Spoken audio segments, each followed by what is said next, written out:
મારા મોટા બ્રધર જસુભાઈ જે વાત થઈ એમનું છે આખું પ્રસંગોપાત બેઠા હોય ત્યારે ખાટલા ઉપર પ્રસંગમાં બેસીને નાના બ્રધર આગળ મળ્યા એમના ઘરેથી છે, આ જસુભાઈના ઘરેથી છે, આ મારા ઘરેથી છે, અને આ સૌથી નાનો ભાઈ રામભાઈ છે એમના ઘરેથી, આ મારા મધર છે. કોઈ પણ માણસ ભીખો ના જાય, રોટલાનું રોટલો પહેલા એના છેલ્લા શ્વાસ હતા ને જાનગણ, તો કોઈ આવીને પૂછે કે માં કેમ છે તમને, તો એ ઓળખતા ન હોય કે ના ઓળખતા હોય, પણ એના મોઢામાંથી પહેલો શબ્દ નીકળે તે રોટલા ખાધા. 162 નું મોડલ છે આ, અને ત્યારે શોરૂમ ડિલિવરી નવી લીધેલી હતી આ ગાડી. મારા ફાધર પોતે આમનો યુઝ કરતા. બાંધવાની બિલકુલ નહીં, રાત્રે જ બાંધવાની આખી. હાલે આવો, તમારો જન્મ અહીંયા છે, આ ધરતીમાં આ ધૂળમાં રમીને મોટા થયા છે. બિલકુલ.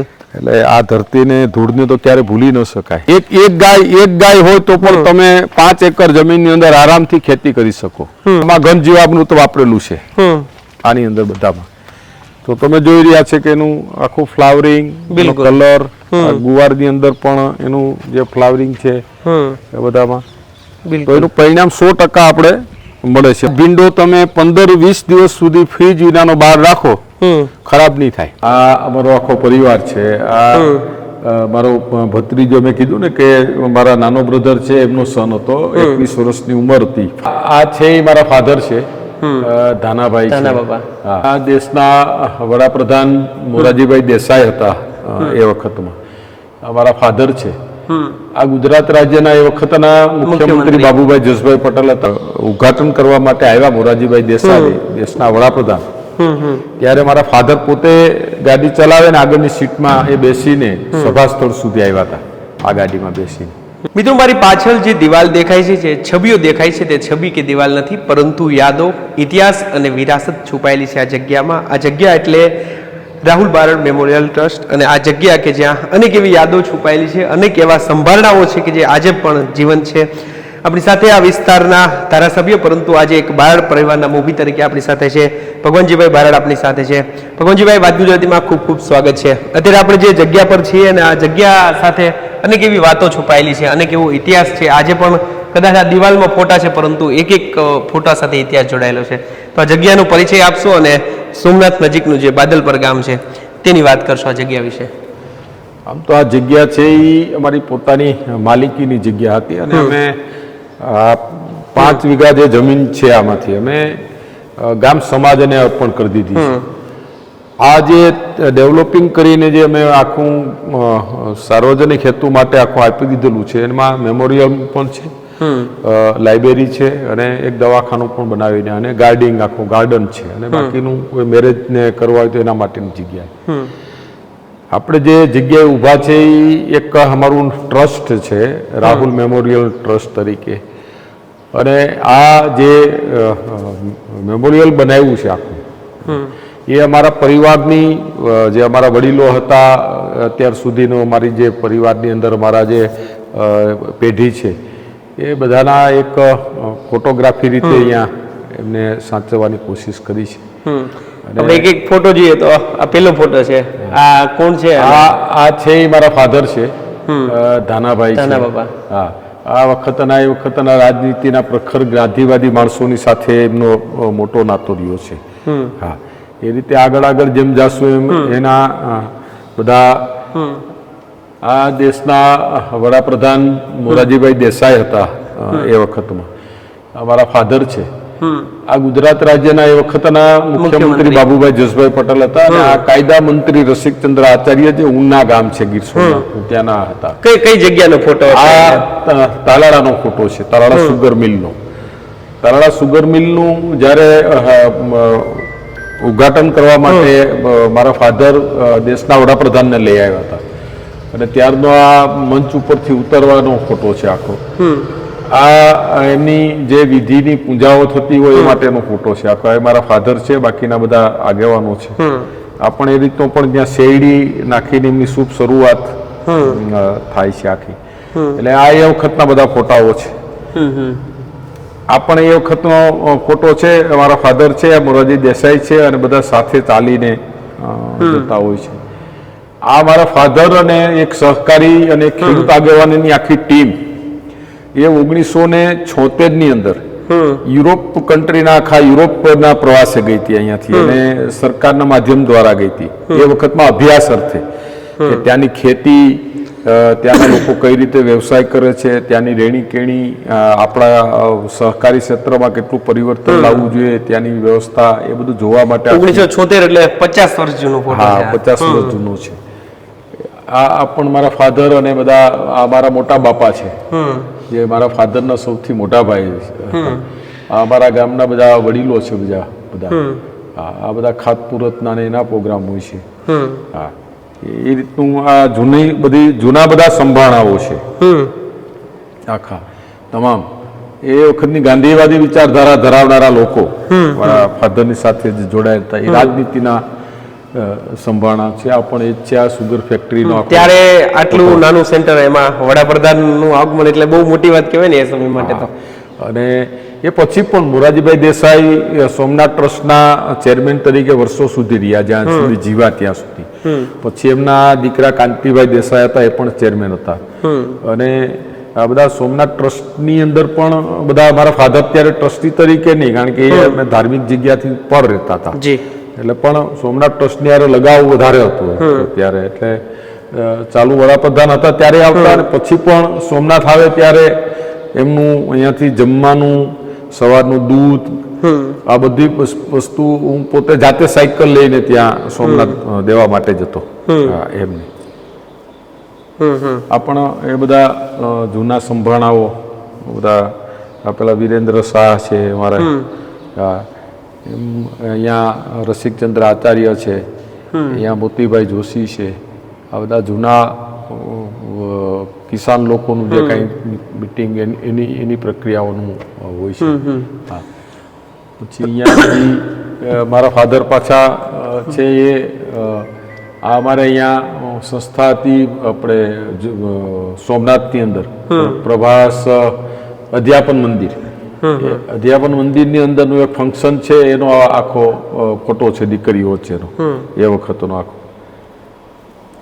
ત્યારે તો આ કોઈ ફોટો ને એટલી વ્યવસ્થા એટલે આ ડેટા ભેગો કરવો એટલે આ બહુ ડેટા એ વખતના બ્લેક એન્ડ વ્હાઇટ ની અંદર જે હતું અમારી પાસે એ બધું ગોતીને સાચવીને રાખ્યું છે અને એ આવનારી પેઢીને ઉપયોગી થાય. બિલકુલ. અને એમને ખ્યાલ આવે કે કોણ હતા, દાદા કોણ હતા, એમની સાથે જોડાયેલા કોણ લોકો હતા એ વખતેનો.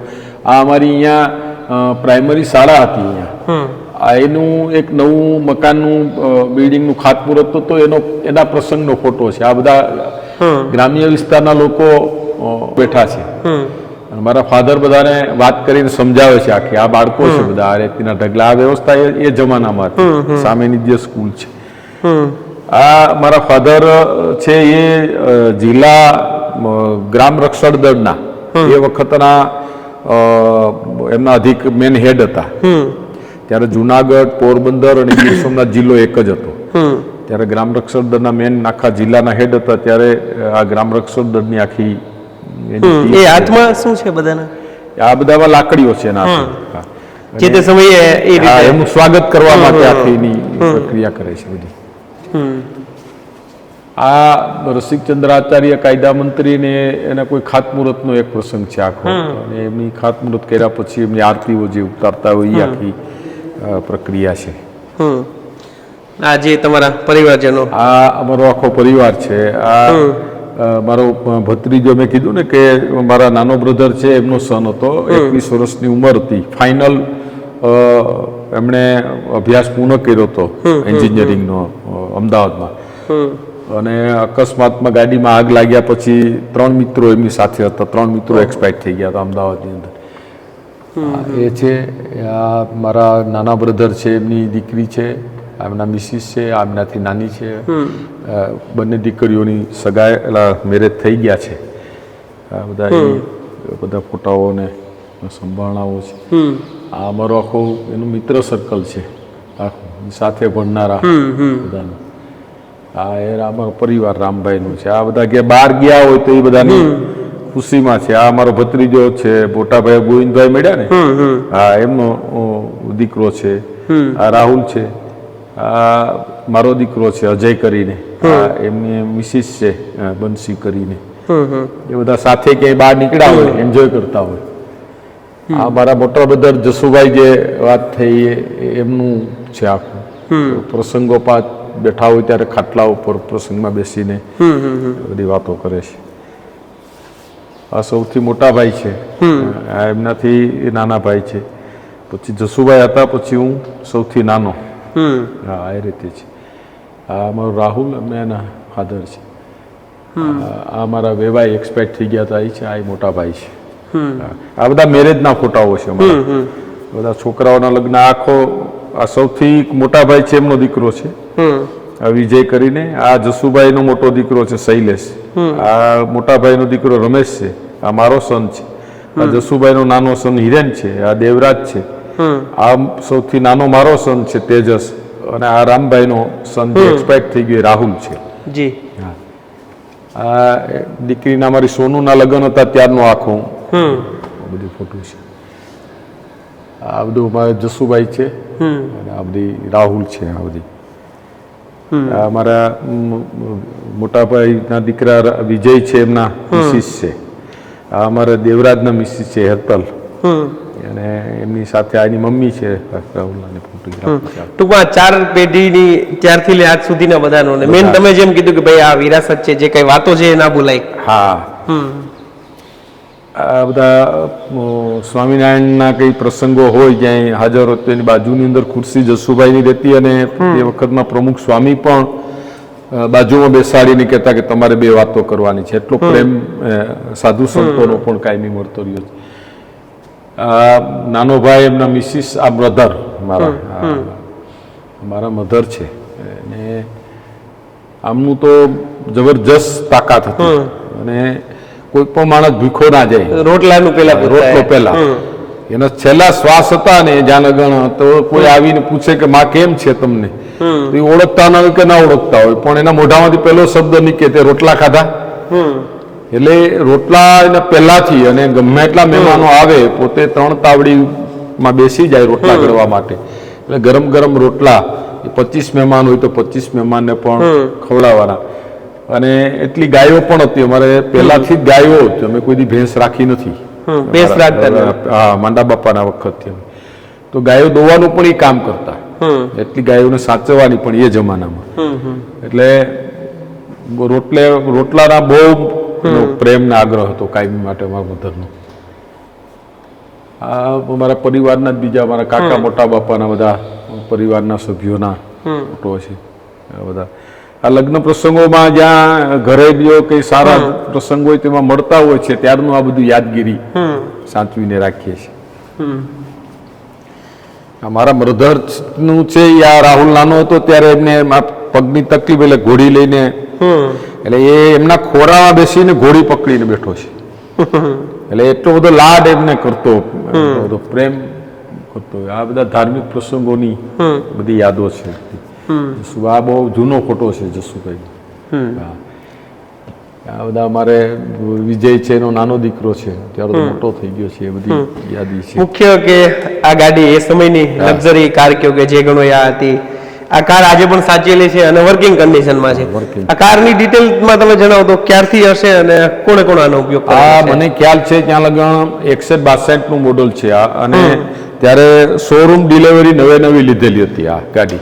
મારા ફાધર પોતે આમનો યુઝ કરતા, અને પછી મારા ફાધર એક્સપાયર થઈ ગયા પછી અમે રાખેલી ગાડી હતી મારા મધર માટે.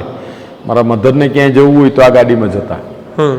મારા મધર એક્સપાયર થઈ ગયા પછી એને અમે સાચવીને ગાડી રાખી દીધી છે. અત્યારે અમારા ઘરે પ્રસંગ હોય ને દીકરીઓને મંડપ સુધી લઈ આવી હોય તો પછી આ ગાડીનો ઉપયોગ અત્યારે કરીએ છીએ, પણ એનું એક યાદગીરી રૂપે. અને આવનારી આ પેઢીને પણ ખ્યાલ આવે અમારા પરિવારમાં કે આપણા દાદા પાસે એક ગાડી હતી અને એમ્બેસેડર હતી, એટલે એને સાચવીને મેં આજે પણ. એ સમયમાં આની શું કિંમત હશે ત્યારે, જે તે સમયે? ત્યારે મને ખ્યાલ છે કે આના ઘણી વાતો કરતા કે 16 કે 17,000માં શોરૂમ ડિલિવરીમાં ગાડી આવી હતી એ વખતમાં. હા, આ ગાડી ટૂંકમાં ઘણો એવું હશે એની સાક્ષી આ ગાડી રહી હશે એવા. અને આ ગાડી ખાસ કરીને કહું કે દેશના વડાપ્રધાન છે ક્યારે પ્રાઇવેટ ગાડીમાં ના બેસે, પણ જ્યારે તાલાળા સુગર ફેક્ટરીનું ત્યારે ઉદ્ઘાટન કરવા માટે આવ્યા મોરારજીભાઈ દેસાઈ, દેશના વડાપ્રધાન, ત્યારે મારા ફાધર પોતે ગાડી ચલાવે ને આગળની સીટમાં એ બેસીને સભા સ્થળ સુધી આવ્યા હતા આ ગાડીમાં બેસીને. બીજા અનેક તસવીરો છે. આ બધા ઘરે પ્રસંગો હોય ને આ બધું ક્યારે બધા બીજા બહારથી માણસો આવતા હોય તો એ બધી આ ચીમનભાઈ પટેલ છે ગુજરાત રાજ્યના મુખ્યમંત્રી, આ જસુભાઈ છે. આ બધું ક્રિકેટની બહુ મોટી ટુર્નામેન્ટ આપણે રમાડતા અહીંયા ઇન્ટરનેશનલ ટાઈપની. તો રાષ્ટ્રીય ટુર્નામેન્ટની જ્યારે રમાણી હતી ત્યારની આ બધી તસવીરો ખેલાડીઓને પ્રોત્સાહિત કરવા માટેની છે. આ જસુભાઈ અને આ ધાર્મિક પ્રસંગનું આ હું 2007ની અંદર જ્યારે ચૂંટણી જસુભાઈ જીત્યા ત્યારનો આ આખો પોસ્ટ છે. અમે બંને ભાઈઓ સાથે હતા. આ બધા લગ્ન પ્રસંગના આ એમનું તબિયત ખરાબ થઈ ગઈ પછી બીમાર પડ્યા પછીનો પોસ્ટ છે આખો. એ અમારા ઘરે પ્રસંગ હતો ત્યારનું છે. શક્તિસિંહભાઈ ગોયલ છે એ આવ્યા મારા મધરને મળે છે. આ અમારા આખા પરિવાર છે આખો ફોટો પાડેલો છે લગ્ન પ્રસંગમાં મળતા હોય ત્યારે. મારા મધર જસુભાઈ આ અમારા ઉનાના ધારાસભ્ય પુંજાભાઈ વંશ જે માજી ધારાસભ્ય છે એ છે. હું છું મારા મધરને બધી મારી બે ભત્રીજીઓ જમાડે છે નાનામાં નાખીને.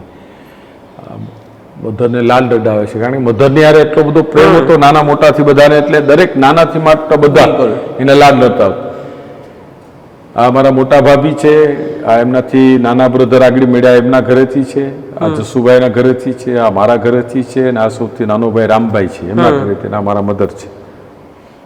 બધા લગ્ન પ્રસંગમાં મુખ્ય છે આના મેન, આનો રોટલો મેન આજે પણ લોકો યાદ કરે બધામાં. હા, પરંતુ ભલે એટલી ગેરહાજરી નથી, પરંતુ આજે પરિવારો છૂટા પડે એને બદલે હજી એક ભાણે જમો અને આજે કે સચવાઈ રહ્યું છે એ એક મોટી વાત છે ને. આજે પણ વાર તહેવારે અમારે પરિવાર બધો જોઈન્ટ હોય, રહેવાનું બધા અલગ અલગ, વ્યવસાયની હિસાબે અલગ અલગ હોય છે, પણ બધા પ્રસંગો પર બધા ભેગા થઈ જાય છે અને મોટે ભાગે અહીંયા જ પ્રસંગ રાખીએ છીએ. બાદલપુરા દિવાળી હોય કે લગ્ન પ્રસંગ હોય તો અહીંયા જ રાખીએ છીએ.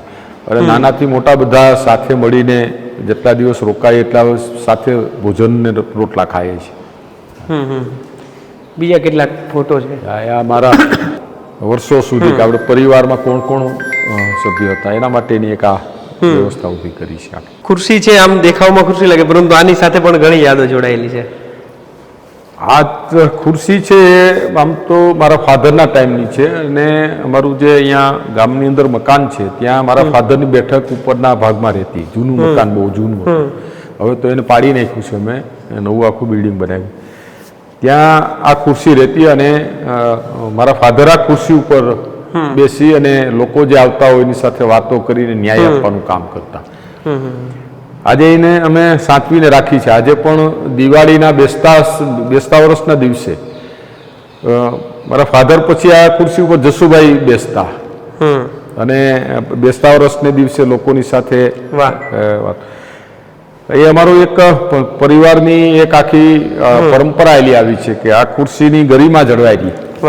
એટલે પછીનું જે કોઈ જવાબદાર માણસ હોય આ ખુરશી ઉપર બેસી શકે. એટલે જસુભાઈ ગયા પછી બેસતા વર્ષને દિવસે આ ખુરશી ઉપર હું બેસીને લોકોનું અભિવાદન ઝીલું છું અને વાતો કરું છું આ ખુરશી ઉપર. એટલે મારા પછી પરિવારની જે જવાબદારી રાજનીતિની સામાજિક ક્ષેત્રે જે સંભાળ છે એ આ ખુરશી ઉપર બેસવાના હકદાર બનશે.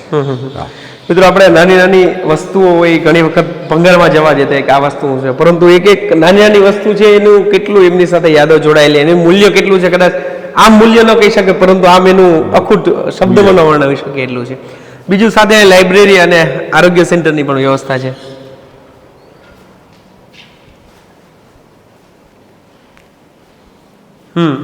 આ ગામના તમામ લોકોને સુવિધાઓ, એને વાંચવા માટે પુસ્તકો સારા મળે, એમનું વાંચન કરી શકે, આવનારા સમયમાં આવનારી જે પરીક્ષાઓ એની તૈયારી કરી શકે એના માટેની આખી અહીંયા વ્યવસ્થા કરવામાં આવી. આ છે અમારા આખા પરિવારનો પોસ્ટ છે. બહેનો દીકરીઓથી માંડીને અમારા નાના બધા જે પેઢી છે આખી એની. અને લગ્નના પ્રસંગ જ્યારે મળતો હોય ને ત્યારે અમે બધા ભેગા થતા હોઈએ છીએ અને પરંપરાગત બધા ડ્રેસની અંદર એક દિવસ અમે બધા અમારો ઓરિજિનલ ડ્રેસ પહેરીને જ કદાચ બે ત્રણ મેમ્બર આમાં ઓછા છે જે બહાર અમેરિકા ને છે, કદાચ નહીં પહોંચી ગયા, બાકી મોસ્ટ ઓફ બધા મેમ્બરો એમાં છે. હા, અને લાઇબ્રેરી ઓપન ફોર ઓલ, કોઈ પણ વ્યક્તિ માટે કોઈ પણ. ખુલ્લી રાખવામાં આવે છે.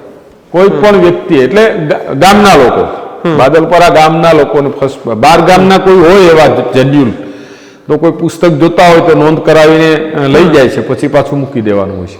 હા. અત્યારે ધીમે ધીમે વાંચન ઘટતું જાય છે લોકોનું. શું તમારું શું કેવું છે, વાંચન કેટલું જરૂરી છે? એક પુસ્તક માણસનું આખું જીવન બદલી શકે એવું કહેવાય છે. સવાલ જ નથી. પુસ્તક આજકાલ મોબાઈલનો યુગ આવી ગયો છે તો લોકો બિનજરૂરી મોબાઈલની અંદર રચા પચા રહે છે. મારી તો બધાને હું તો અત્યારે પણ કહું છું કે તમે ગમે એવો કંટાળો આવ્યો હોય, તમે ગમે એટલા થાકેલા હશો, તમને કદાચ ઊંઘ આવવાનો પ્રોબ્લેમ હશે અથવા ખોટા વિચારોમાં તમે હશે, એક સારું પુસ્તક લઈને તમે ખાલી 20 મિનિટ વાંચો એટલે તમારું બાકીનું બધું તમે ભૂલી જાઓ છો. અને પુસ્તક તો બહુ સારી વસ્તુ છે અને પુસ્તકનું જ્ઞાન એ હોવું જોઈએ, પુસ્તક વાંચવાનો શોખ પણ હોવો જ જોઈએ. બીજું આરોગ્યનું પણ અહીંયા ગામ નાનું છે પરંતુ તેમ છતાં અહીંયા પૂરી એની વ્યવસ્થા રાખવામાં આવી છે.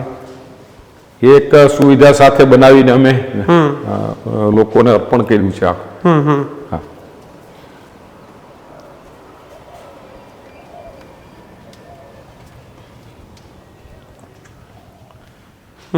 અત્યારે ચલાવે છે સરકાર, ડોક્ટર પણ છે, સ્ટાફે છે, પણ આખું બનાવીને ટોટલી વસ્તુ આપણે આપી છે. આમાં સરકારનો એક પૈસો નથી, તમામ સુવિધાઓ સાથે. અને કાંઈ પણ ઘટતું હોય, માનો કે સરકારમાંથી કાંઈ વસ્તુ ના આવે અને કોઈ વસ્તુની દવાની જરૂર હોય તો પણ ડોક્ટરને છૂટ આપી, બધું આપણે આપી દઈએ છીએ તમામ વસ્તુ. એટલે આખી ડેવલપ કરીને તમામ વસ્તુ આપ્યું છે. બીજું બાજુની અંદર પણ નવું એક દવાખાનું નાનું એવું બનાવું છું કે જ્યાં ગરીબ માણસ કોઈ પણ આવે ડિલિવરી માટે, ગ્રામ્ય વિસ્તારની બહેનો, અને કદાચ એમને 48 કલાક રોકવાની જરૂર પડે તો એ રોકાઈ પણ શકે અને એ રોકાનાર વ્યક્તિ અને એની સાથે હોય એમને ફ્રી ઓફ ભોજન પણ આપવાનું, એવી વ્યવસ્થા પણ આવનારા સમયમાં કરું છું ત્યાં. મિત્રો, કોઈ પણ વસ્તુની મુખ્ય લોકોની જરૂરિયાત હોય છે કે ભાઈ એજ્યુકેશન અને આરોગ્યની વ્યવસ્થા. તો ગામ ખૂબ નાનું છે પરંતુ તેમ છતાં અહીં લાઇબ્રેરીની વ્યવસ્થા છે. આજકાલ ઘણા યુવાનો બહેનો જે તૈયારી કરતા હોય એમને વાંચનની વ્યવસ્થા થાય છે. કોઈ પણ વ્યક્તિને વાંચન કરવું છે, જે રીતે ભગાભાઈએ વાત કરી કે ભાઈ એક પુસ્તક છે જીવનનું પૂરું, એક વ્યક્તિનું પૂરું જીવન દિશા બદલી શકે એટલી તાકાત હોય છે.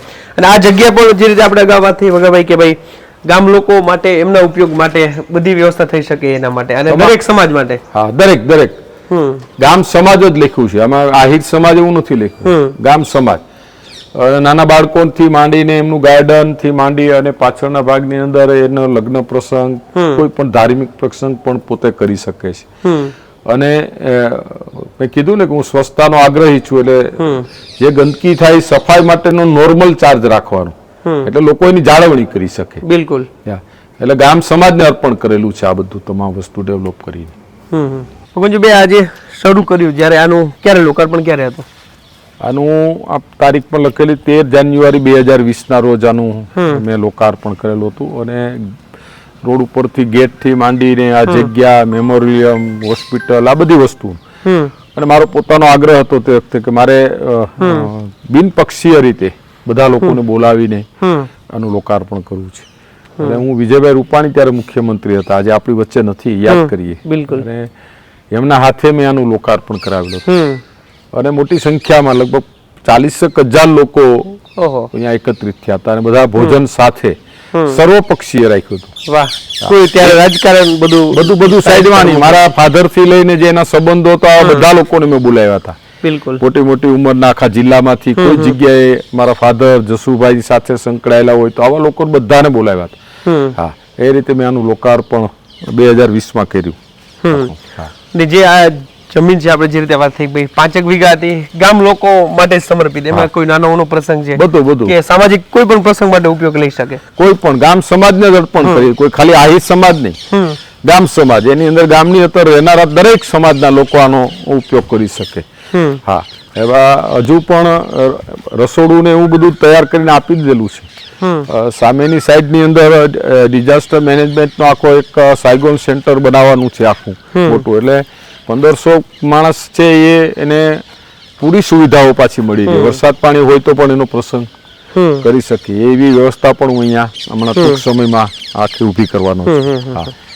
ટૂંકમાં આ જે મેમોરિયલ ટ્રસ્ટની સાથે સાથે યાદો ઇતિહાસ ને એ તો બધું છે, પરંતુ સાથે સાથે લોકોને કઈ રીતે ઉપયોગી થઈ શકાય એ વ્યવસ્થા પણ આ હા જગ્યામાં હા કરવામાં આવી છે. ટોટલ વસ્તુ ને આવનારા સમયમાં જે જરૂરિયાત પ્રમાણેની જે કાંઈ વ્યવસ્થા કરવાની થશે એ અમારો પરિવાર કરવાનો છે. કારણ કે અમારો જન્મ અહીંયા છે. આ ધરતીમાં આ ધૂળમાં રમીને મોટા થયા છે. બિલકુલ.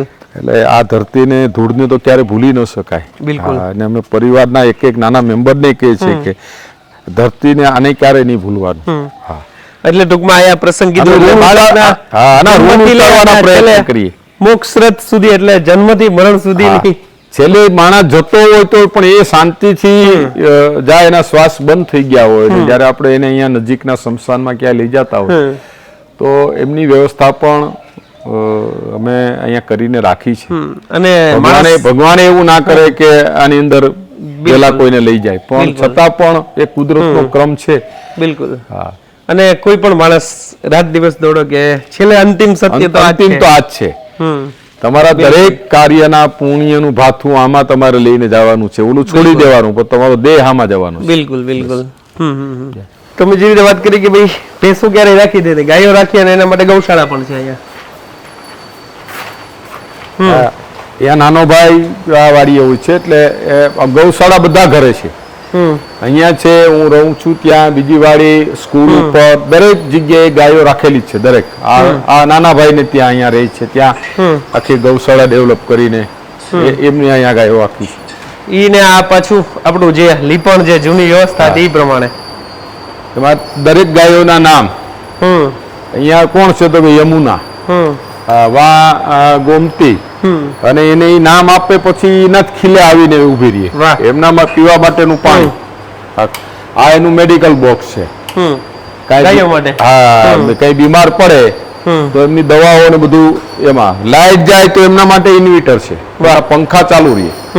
મિત્રો વિચારો, ગાયો માટે ઇન્વર્ટર, અને જે રીતે માણસને સુવિધા મળે એથી વિશેષ ગાયો માટે વ્યવસ્થા કરવામાં આવે. એટલે ખાલી ગાયો રાખવી એટલું જ નહીં, એ ડિટેલમાં એમાં આ એમના દૂધ દોવાના ઠામો હોય, એ ગાયો દોવાઈ જાય પછી ક્લીન કરીને પાછા આની અંદર, એટલે માખી કે બીજું કઈ જીવ જંતુ પણ ના બેસી શકે. અહીંયા કામધેનુ ને રાધા, પછી અહીંયા પ્રસંગોપાત અહીંયા ઘીના દીવડાઓ થાય પાછા.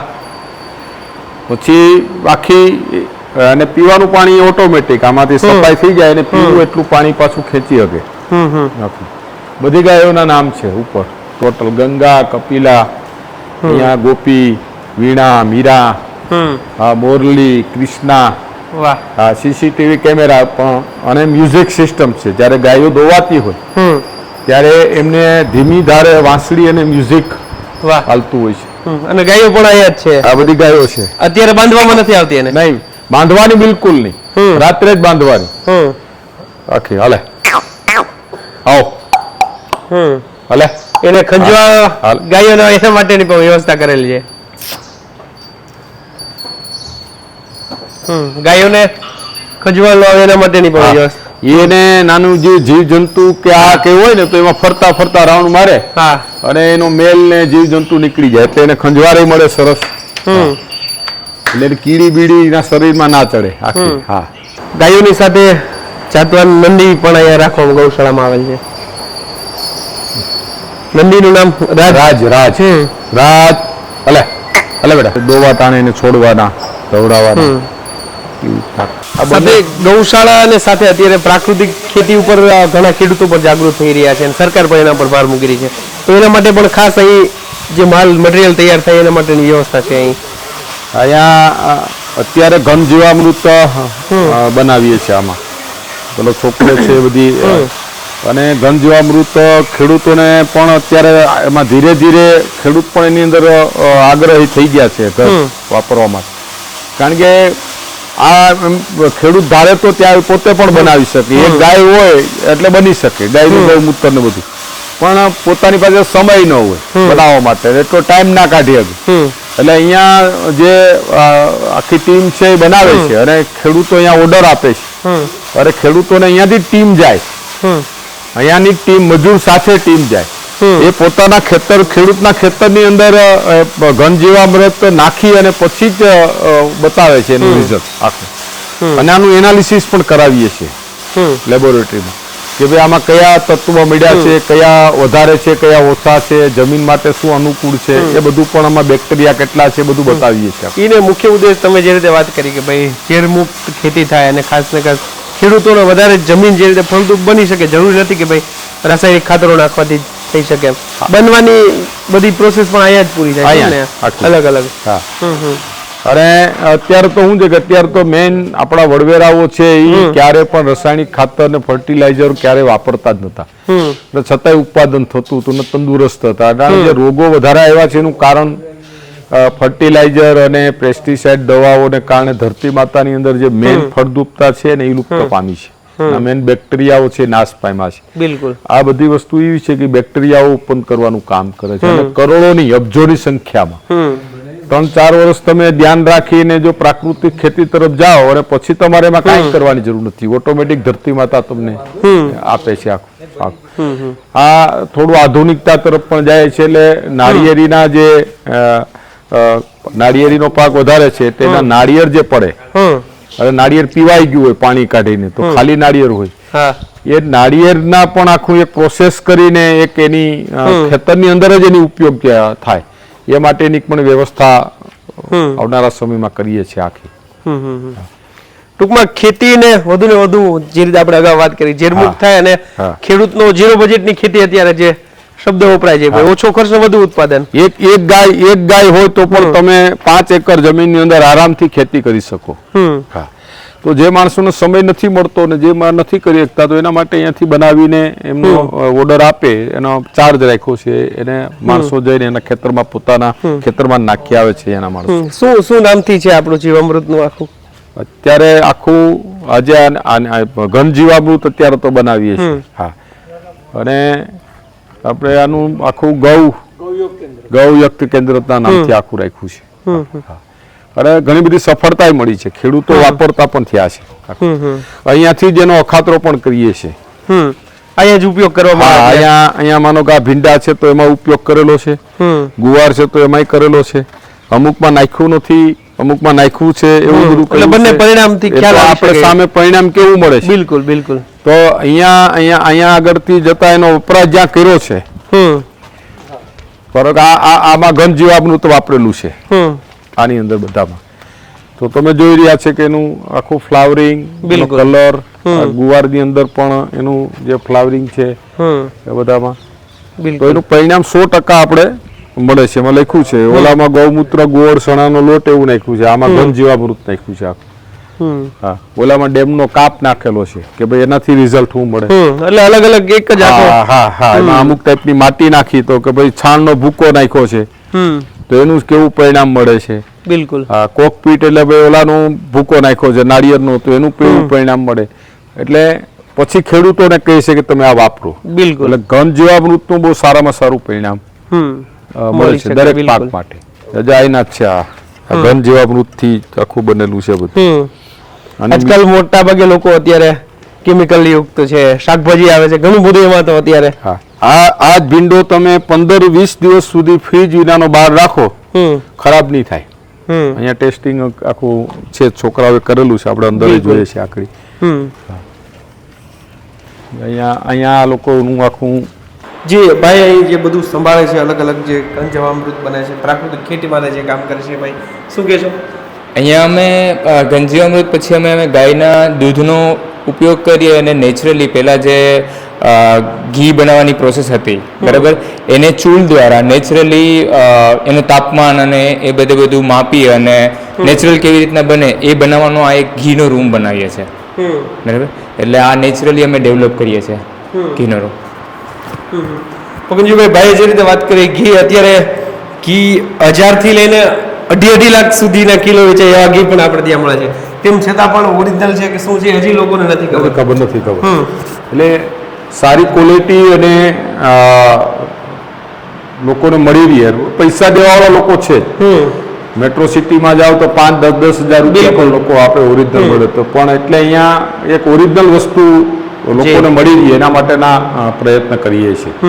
અને આપણી પોતાની ગૌશાળામાંથી જે દૂધ વધે એમનું જ ઘી બનાવવાનો શરૂઆતમાં આગ્રહ રાખ્યો છે પછી લિમિટેડ ગૌશાળા અને ગાયોમાંથી વિશ્વાસપાત્ર હોય બિલકુલ ત્યાંથી દૂધ સીધી ગાય દોવાય અને દૂધ લઈને આવીએ એ રીતનું આખું પ્લાનિંગ છે બનાવવા માટે. એમાં પણ તમે જે રીતે વાત કરી દૂધ જે કઈ છે બધું ગાયો ભેંસોનું ક્યારે હોતું જ નથી. એ જે ભીંડાની ભાઈ જે અગાઉ વાત કરી કે ભાઈ વગર ફ્રીજમાં રહે કદાચ સુકાઈ જાય એ તો સૌ કુદરતના ક્રમ મુજબ છે પરંતુ એમાં ક્યારેય બગડતો નથી એ ભીંડો. આ કેટલા દિવસનો હશે? આ લગભગ 18 દિવસ 17-18 દિવસ આને થયા છે. આપણો જે પેસ્ટિસાઇડ દવાઓ અને રાસાયણિક ખાતરવાળી જે પ્રક્રિયા હોય ને તો બીજે ત્રીજે દિવસે તમે બહાર રાખો એટલે લિક્વિડ છોડી દે આમાં બરોબર છે અને ખરાબ બગડ થઈ જાય. આ સુકાણા છે પણ ખરાબ નથી થયા અને તમે ફ્રાય કરીને પણ કાલે ખાવા હોય તો ખાઈ શકો આને. એટલે આ ઘન જીવામૃત પ્રાકૃતિક ખેતી આ એનું પરિણામ છે. બિલકુલ. અને આ અહીંયા પ્રોપર એની ઓફિસ અને જે અલગ અલગ શોધ માટે બધી સિસ્ટમ પણ વસાવવામાં એ આખો એના ઉપર રિસર્ચ કરે રાખે છે કે ભાઈ પ્રાકૃતિક ખેતીમાં પણ કેટલા ચેન્જ લઈ આવે કઈ વસ્તુમાં કઈ રીતે ખેડૂતોને ફાયદો થાય અને કોઈ બહારના લોકો આવે તો એની સાથે વાર્તાલાપ કરવા માટે પણ એક આખું આ ઓફિસ ડેવલપ ધીરે ધીરે હવે એ આગળ પણ ઘણું બધું ડેવલપિંગ કરે છે. ભણેલા ગણેલા છોકરાઓ છે બધા. બિલકુલ. ભાઈની વાત કરી તમે આઉટ કન્ટ્રી એજ્યુકેશન લઈને કન્ટ્રીમાં જતો ઓસ્ટ્રેલિયા ને ત્યાંથી અહીંયા આખો આવ્યું છે અને પોતાને શોખ પણ છે કે મારે પણ કંઈક કરવું છે. બિલકુલ. હું આગ્રહી રહ્યો છું કે ક્વોલિટીમાં બાંધછોડ નહીં બિલકુલ જે છે એ જ તમે ખેડૂને આપો. બિલકુલ. હા કે આની અંદર એટલા જ કન્ટેન્ટ છે એટલા જ તત્વો છે એ જ હોવા જોઈએ. એનાથી એટલો ફાયદો છે. પૈસા 2 પૈસા વધારે લ્યો તો વાંધો નથી બિલકુલ પણ ક્વોલિટીમાં બાંધછોડ કોઈ પણ વસ્તુ કોઈ પણ પ્રોડક્ટની અંદર કાલે સવારે ઘી દૂધ દહીં કંઈ પણ બનાવીને આપશે કોઈને પણ ક્વોલિટીમાં બિલકુલ બાંધછોડ નહીં. તો મિત્રો જે રીતે તમે જોયું ગામમાં જે મેમોરિયલ ટ્રસ્ટ છે એમાં જે વિરાસત છે ઇતિહાસ વારસો છે તેમને તો સાચવવામાં આવે છે પરંતુ ગામમાં બીજી જે વ્યવસ્થા છે જે અલગ અલગ પ્રાકૃતિક ખેતી માટેની વ્યવસ્થાની વાત હોય ગૌશાળાની વાત હોય એક એક વસ્તુ છે તે દરેક લોકો માટે દરેક ગામ માટે આ વાત છે તે પ્રેરણારૂપ છે. તો ત્યારે બસ આટલું જ આવી જ કંઈક વાતો કરતા રહીશું અને મળતા રહીશું વાત ગુજરાતી પર.